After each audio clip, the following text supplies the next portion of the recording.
मुल्तान में chairman senate Syed Yusuf Gilani के mobile phone पर नामालूम शख्स का धमकी अमेज मैसेज।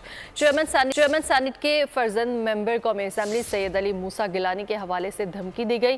जरा के मुताबिक धमकी अमेज मैसेज में ये कहा गया है कि अली मूसा गिलानी लोगों को बहुत ज़्यादा नाजायज़ तंग कर रहा है। इसी बारे में मज़ीद तफसीलात जानेंगे। हमारे साथ मौजूद हैं ताहिर खान। जी ताहिर, बताइएगा।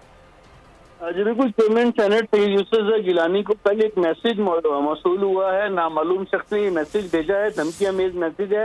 ये उनके जो बेटे हैं MNA अली मूसा गिलानी के हवाले से उन्हें धमकी दी गई है, जिस पर जो है ये मैसेज पर थाना कैंट में कंप्लेन कर दी गई है और पुलिस ने बाकायदा इस मैसेज के जो नंबर है उसको ट्रेस करने के लिए उसकी लोकेशन भी देख ली है। पुलिस ने छापे मारने का सिलसिला शुरू कर दिया है। ताहम ये जो मैसेज जो आया है उसके नंबर की जो लोकेशन है वो खानेवाल से ट्रेस हुई है। थाना कैंट में इसका बाकायदा मुकदमा दर्ज हो गया और मुकदमा अली मूसा गिलानी की मुद्दत में दर्ज किया गया है। और इसके साथ साथ मैं ये बताना चाहूंगा कि ये जो मैसेज था वो चेयरमैन सेनेट सैयद यूसुफ गिलानी को मोबाइल पर मौसूल हुआ और उनमें जो धमकी देने वाला शख्स है उसने धमकी दी है उन्हें अली मूसा गिलानी के हवाले से, जो उनके फर्जंद हैं और MNA भी हैं।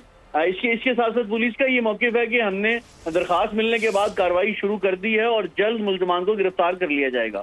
ठीक है ताहिर खान, बहुत शुक्रिया। सब्सक्राइब करें और बेल दबाएं ताकि कोई खबर रह न जाए।